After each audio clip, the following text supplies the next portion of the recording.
Hello, আমি রিমি। তোমরা সবাই কেমন আছো? আশা করি সবাই ভালো আছো আর আমিও খুব ভালো আছি।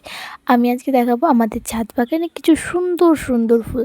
ফার্স্টে যে ফুলটা দেখছো এটা হলো তারাকাটা, হলুদ কালারের। তারপরে আছে নয়নতারা। তো আমি সকালবেলায় উঠে কী করি, আগে ছাদে যাই, এরকম ফুল গাছগুলো দেখতে না খুব ভালো লাগে। তারপরে এরকম আছে রঙ্গন ফুল, যেটা থোক্কা হয়ে ধরে আর খুব মিষ্টি লাগে দেখতে। এই গাছগুলো কিন্তু আমি কিনিনি, নিজের হাতের ডাল থেকে তৈরি করেছি। আর এখানে আছে অনেক চন্দ্রমল্লিকার চারা, পদ্ম গাছের চারা, যেটাতে এখনও ফুল ফোটেনি। এখানে কিছু কিছু গাছ কেনা আছে, বেশির অংশ গাছ আমি নিজের হাতে বানিয়েছি। এই কাঠকরবী গাছগুলো আমি ডাল থেকে নিজের হাতে বানিয়েছি।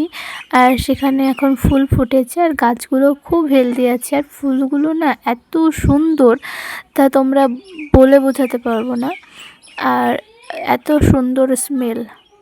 আর এখানে আছে একটা জুঁই গাছ, যেটা খুব সুন্দর ফুল ফোটে।